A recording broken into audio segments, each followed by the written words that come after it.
অপরাজিতা বিল ফেরত। রাজ্যের কাছে ফেরত এলো অপরাজিতা বিল, আর বিলটি সংবিধানের নির্দিষ্ট কিছু বিধির পরিপন্থী। শীর্ষ আদালতের রায়ের পরিপন্থীও বলা হয়েছে।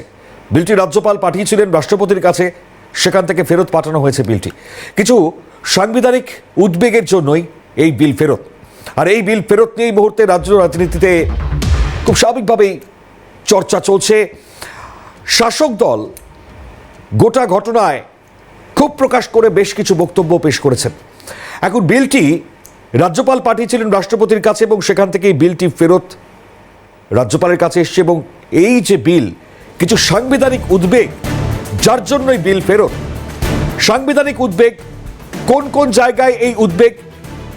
কারণ ধর্ষণ বা ধর্ষণের উপযুক্ত শাস্তি একেবারে কঠোর কঠিন পদক্ষেপ, আর এই কঠোর এবং কঠিন পদক্ষেপ এই বিলটিতে রয়েছে। এবং এই বিলে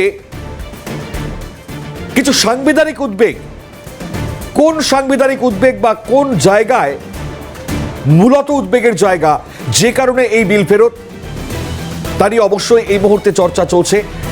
কারণ আর.জি. কর কাণ্ডের পর ধর্ষকদের উপযুক্ত শাস্তির জন্য আপনারা জানেন এই বিলটি পেশ করা হয়েছিল এবং এই বিলটি আইনে পরিণত করবার জন্যই যে সমস্ত ধাপগুলো পেরোতে হয়, সেই ধাপ খুব স্বাভাবিকভাবেই রাজ্যপাল তার থেকে রাষ্ট্রপতির কাছে সই। কিন্তু এখনো পর্যন্ত সংবিধানের নির্দিষ্ট কিছু বিধির পরিপন্থী হিসেবে উল্লেখ, শীর্ষ আদালতের রায়ের পরিপন্থী বলেও উল্লেখ। এই সাংবিধানিক উদ্বেগের জন্যই মূলত বিলটি ফেরত। এটা সোজা আমরা জানবার চেষ্টা করব। সরাসরি চলে যাব, আমাদের প্রতিনিধি খালেদ জামাল আমাদের সঙ্গে রয়েছেন। খালেদ, যে উদ্বেগের জায়গা, যে সংবিধান বা যে সাংবিধানিক উদ্বেগের জন্য বিল ফেরত, কি বলা হচ্ছে নির্দিষ্ট করে কারণগুলো জানাও।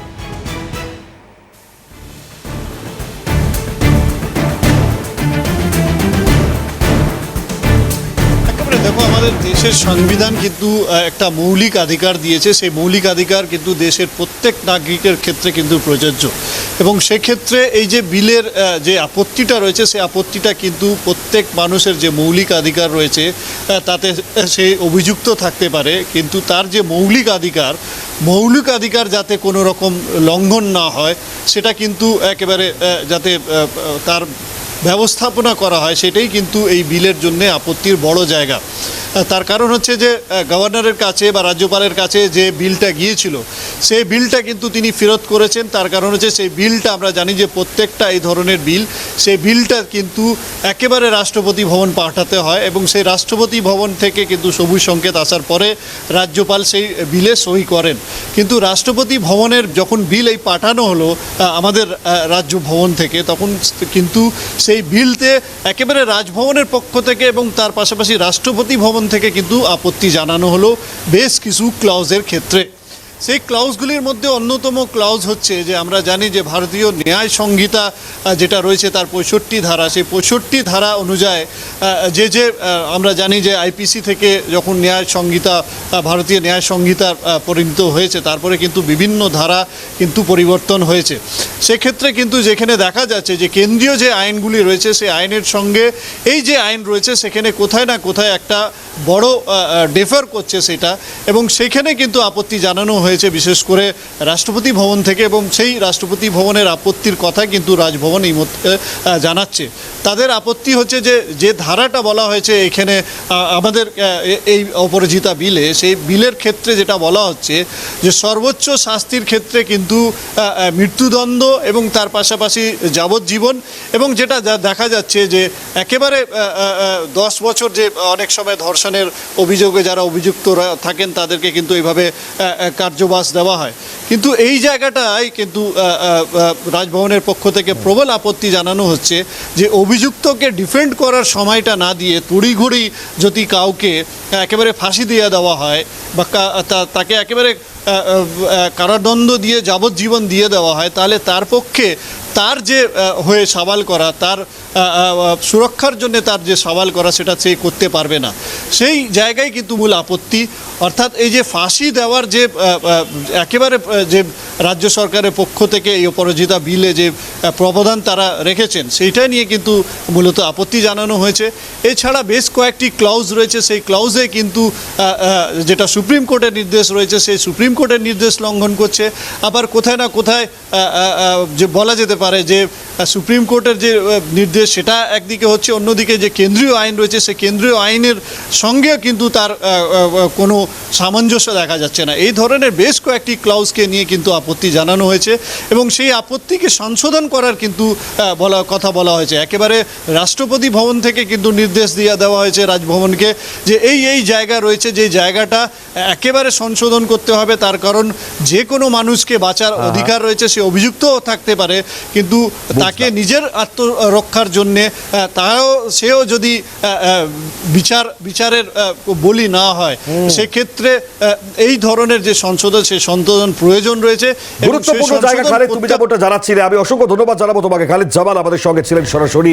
কি কারণ, কোন জায়গাটা খুব ইম্পর্টেন্ট যে বিলটা ফেরত গেল সেটা আপনাদের সামনে তুলে ধরলেন খালেদ জামাল। আর এবার সব থেকে গুরুত্ব রাখে অগাস্টে আরজিকর কাণ্ড, তারপর বিধানসভাতে এই বিল পাশ হয়।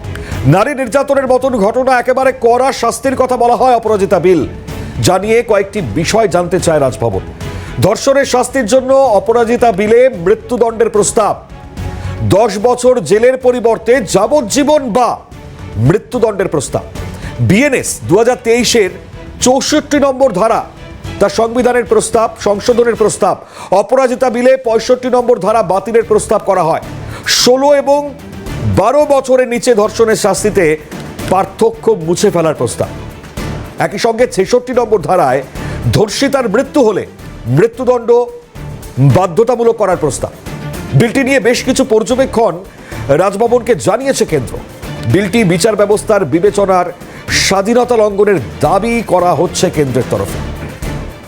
এখন এই জায়গায় ধর্ষণের ক্ষেত্রে সব থেকে বড় বিষয়, কারণ কেন্দ্রের যা আইন প্রণয়ন রয়েছে তার থেকেও কঠোর আইন এই অপরাজিতা বিলে জায়গা রাখা হয়েছে, সংবিধান রাখা হয়েছে। ফলত এই বিল ফেরত আসা তা নিয়ে চর্চা। আমরা অবশ্যই মুহূর্তে নিউজ রুমে চলে যাওয়ার চেষ্টা করব। আমাদের সঙ্গে আমাদের এক্সিকিউটিভ এডিটর ইলমাস সাইদ রয়েছেন, সরাসরি চলে যাবো ইলমাসের কাছে। ইলমাস, ধর্ষণের যে কোনো জায়গা থেকে দাঁড়িয়ে প্রত্যেকেই বলেন কঠোর থেকে কঠোরতম শাস্তি। অপরাজিতা বিলে যার সংস্থান রয়েছে, কিন্তু তারপরও বিলটি ফেরত, কি মনে করা হচ্ছে তাহলে? দেখো, যে তিনটে ধারার কথা বলা হচ্ছে, বিএনএস এর 64 নম্বর ধারা, 65 নম্বর ধারা এবং 66 নম্বর ধারা, এই তিনটে ধারা যদি খতিয়ে দেখা যায় তাহলে ভারতীয় ন্যায় সংহিতার এই ধারা ধর্ষণের অভিযোগে দোষী সাব্যস্ত কোনো ব্যক্তিকে ম্যাক্সিমাম 20 বছরের সশ্রম কারাদণ্ডের নির্দেশ দেয়। কোথাও যখন রাজ্যপাল এই বিলটিকে ফেরত পাঠায়, যে কনস্টিটিউশনাল ক্রাইসিসের কথা বলা হয় তা হলো 64 নম্বর ধারা, যেখানে 10 বছর অবধি সশ্রম কারাদণ্ডের নির্দেশের কথা বলা হয়েছে বিএনএসে, সেটিকে নাকচ করার কথা বলে।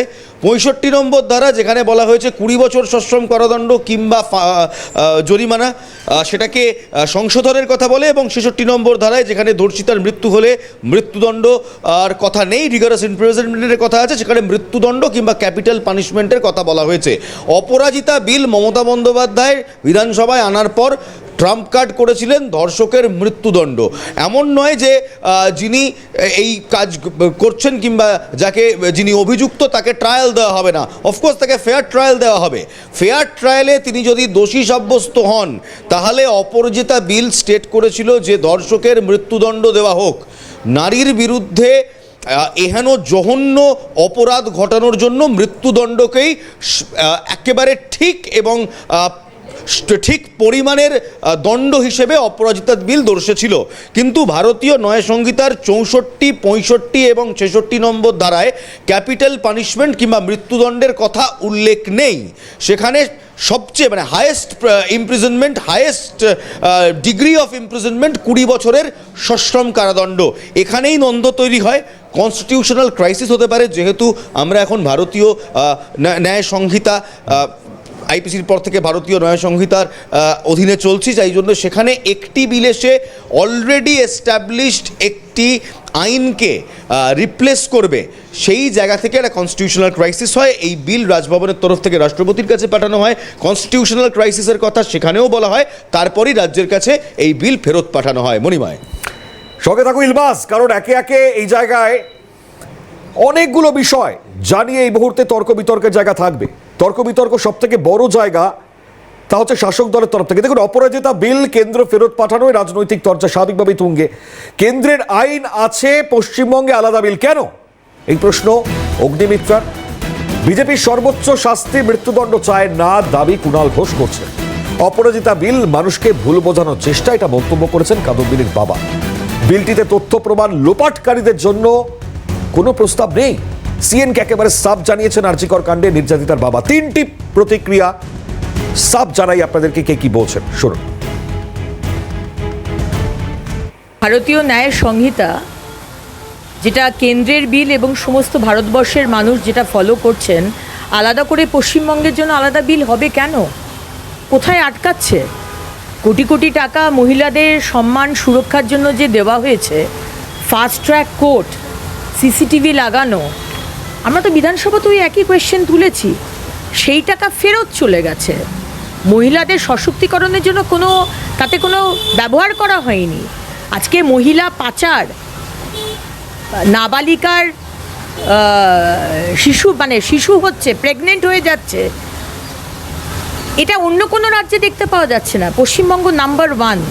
তাহলে এখানে এই অপরাজিতা বিল আজকে প্রতিদিন মহিলাদের উপর ধর্ষণ, অত্যাচার এবং তার কোনো বিচার নেই, প্রতিদিন আমরা দেখতে পাচ্ছি। সুতরাং মমতা ব্যানার্জি, আপনি যদি মনে করে থাকেন যে অপরাজিতা বিল হচ্ছে না বলে আপনি বিচার দিতে পাচ্ছেন না, এটা যদি বাংলার মানুষকে বিশ্বাস করতে বলেন, বাংলার মানুষ সেটা মানবে না। নারী নির্যাতন করে, ধর্ষণ, খুন, বাংলা এগুলো অনেক কমেছে বাম জমানার থেকে। বিজেপি শাসিত রাজ্যগুলোর থেকেও কমেছে, অনেক কম। কিন্তু আমরা চাই না একটা ঘটনাও ঘটুক। এখানে মুখ্যমন্ত্রীর পুলিশ, বাংলার পুলিশ 24 ঘন্টার মধ্যে ব্যবস্থা নেয়, ধরা পড়ে, তদন্ত হয়, ফাঁসির আদেশ আদায় করে আনে এবং এই মহিলাদের সুরক্ষা আরো নিশ্চিত করে মাননীয় মুখ্যমন্ত্রী অপরাজিতা বিল রাজ্য বিধানসভা সেটা পাশ করে। যে এতদিন ধরে তো কেন্দ্র ফেলে রেখেছে, আমরা তো বারবার বলেছি অপরাজিতা বিল কেন ফেলে রেখেছে। আইন করে যদি একদম চরম সর্বোচ্চ শাস্তি, তাহলে এই নির্যাতন করার আগে 20 বার শয়তান পাপীরা। একটি সূত্রে খবর আসছে যে ওই বিল অনুমোদন না দিয়ে সেটি নাকি রাজভবনে ফেরত এসে গেছে দিল্লি থেকে এবং রাজ্যপাল নাকি ফেরত দিচ্ছেন। আমরা তার বিস্তারিত খোঁজ খবর নিই, এই খবর সত্য কিনা আমরা বিস্তারিত খবর নিচ্ছি। আমাদের দাবি অপরাজিতা বিলকে অবিলম্বে অনুমোদন দিতে হবে। বিজেপি সর্বোচ্চ শাস্তি মৃত্যুদণ্ড চায় না। ওখানে একটা প্রভিশন রাখা হয়েছিল 7 দিনের মধ্যে তদন্ত শেষ করে চাকরি দেওয়ার ব্যবস্থা করা এবং যে অপরাধী তাকে সর্বোচ্চ সাজা দেওয়া হবে। সেখানে যারা এভিডেন্স ট্যাম্পারিং করবে তাদের সম্বন্ধে কোনো রকম কোনো বক্তব্য রাখা হয়নি। এবং এই যে আইন পশ্চিমবঙ্গ সরকার আনছে 7 দিনের মধ্যে চার্জশিট দেবে, 4 দিনে যখন কিছুই করতে পারেনি এবং মুখ্যমন্ত্রী নিজে আমাদের বাড়িতে এসে বলেছিলেন 7 দিনের মধ্যে যদি কিছু না হয় তাহলে আমরা এটাকে সিবিআইকে হ্যান্ডওভার করবো। তার মানে কি? তার মানে 7 দিনের মধ্যে আরও তথ্য প্রমাণ লোপাট করার চিন্তাভাবনা আমাদের মাথায় ছিল। সেটা আমরা বুঝতে পেরে আমরা সঙ্গে সঙ্গে হাইকোর্টে যাই এবং হাইকোর্ট সিবিআইকে হস্তান্তর করে। এই অপরাজিতা বিল, এই বিলের কোনো যৌক্তিকতা আছে বলে আমি মনে করি না। মানুষকে আইওয়াস, মানুষকে ভুল বোঝানোর একটা পন্থা ছাড়া। খুব স্বাভাবিকভাবে অপরাজিতা বিল ফেরত আসায় রাজনৈতিক তরজা একদিকে তুঙ্গে রয়েছেন। কাদম্বিনীর বাবার বক্তব্য আপনারা শুনলেন। এই বক্তব্যের পাশাপাশি চিকিৎসক মহলের বক্তব্য খুব গুরুত্বপূর্ণ। কি বলছেন চিকিৎসক মহলের তরফ থেকে, পাশাপাশি বাম নেতা সুজন চক্রবর্তী বা কি বলেছেন, এক এক করে শোনাবো। একজন ধর্ষণকারীকে শাস্তি দেবার যথেষ্ট জায়গা আছে। যে কোনো বিচারের প্রাথমিক ধাপ হলো তদন্ত। এই অভয়া হত্যার প্রথম তদন্ত কলকাতা পুলিশ 4 দিন করেছে এবং আমরা দেখেছি একজন পুলিশ অফিসার তিনি ক্যামেরার সামনে দাঁড়িয়ে বলছেন যে এই ভদ্রলোক হচ্ছেন ফিঙ্গারপ্রিন্ট এক্সপার্ট। আসলে তিনি হলেন স্বাস্থ্য সিন্ডিকেটের একজন ডাক্তার। তারা মৃতদেহ ঘিরে ধরে দাঁড়িয়ে আছে আর অভয়ার মা বাবাকে নৃশংস খুবলে যাওয়া মুখটা দেখতে দেওয়া হয়নি। সেখানে তদন্ত প্রক্রিয়ার যে গাফিলতি কলকাতা পুলিশ প্রথম 4 দিন এবং পরবর্তীকালে সিবিআই দেখিয়েছে, সেই তদন্ত প্রক্রিয়ার ওপরেই নির্ভর করবে শাস্তি। তাই নতুন আইনের কতটা দরকার আছে আমি মনে করি না, তার থেকে বেশি দরকার সঠিক এই বিচারের প্রক্রিয়ায় তদন্ত, এবং তদন্ত সাপেক্ষে আমাদের দেশের এখনই যে আইন আছে সেই আইনকে প্রয়োগ করা। ফাঁসির নিদান চেয়ে রাজ্যপালের কাছে পাঠানো এবং ফেরত আসা, এটা হচ্ছে যে একটা প্রশাসনিক বিষয়। যখন অপরাজিতা বিল ছিল না তখনও তো কিন্তু মহিলাদের উপরে অত্যাচারের ঘটনাগুলির বিচার করা সম্ভব হয়েছে। আমাদের তো মূল যে জায়গাটায় প্রশ্ন, বিচারটা তো পরে, আগে হচ্ছে যারা অপরাধী, আমরা মনে করি যে একা এই ঘটনার সঙ্গে অপরাধগুলি কেউ ঘটায়নি, প্রত্যক্ষভাবে যারা ছিলেন এবং পরোক্ষভাবে যারা অপরাধের পরিবেশ তৈরি করেছেন। আপনারা আর্জি করে ক্ষেত্রে দেখেছেন অপরাধটা একজন ঘটিয়েছিল, কিন্তু সেই অপরাধী কোথার থেকে প্রশ্রয় এবং মদত পাচ্ছিল তা সেখানে তো অনেক নাম এসছে। এদের সবাইকে যদি আমি তদন্ত করে বিচারের প্রক্রিয়ায় না নিয়ে আসি, তাহলে একটা অপরাজিতা বিল পাস করে আমাদের মহিলাদের সুরক্ষা এবং অধিকার নিশ্চিত করতে পারা যাবে বলে মনে হয় না। বিল অভয়াকাণ্ডের পর রাজ্য সরকার এমন ভাবে আনলো যেন মনে হচ্ছে দেশে কোনো আইন কানুন ছিল না, সেই কারণে রেপিস্টরা সাহায্য বা সুবিধা পাচ্ছিল। অতএব উনি একটা দারুণ ভালো ব্যবস্থা কিছু নেবেন, বোগাস। তখনই বলেছিলাম রাজ্যপাল কেন সই করেনি, রাজ্যপাল কেন ফেরত দিয়েছেন, তার কি ব্যাখ্যা সে রাজ্যপাল দেবেন, সেটা আমার দায় নয়। কিন্তু রাজ্য সরকার যখন এই বিলটা আনলো, বিলটা পাশ হওয়ার আগে অভয়াকাণ্ডের পর 2 মাসে দুটো কেস, একটা ফাঁসির অর্ডার হলো, একটা যাবজ্জীবনের অর্ডার হলো। কোন আইনে? আগেকার আইনে, অপরাজিতা আইনে নয়। তাহলে অপরাজিতা আইন ছাড়াই যদি 2 মাসের মধ্যে চার্জশিট কমপ্লিট করে ফাঁসি অথবা যাবজ্জীবনের অর্ডার করা যায়, অর্ডার পাওয়া যায়, তাহলে আগের আইনেই যথেষ্ট বিধান আছে শাস্তি দেবার।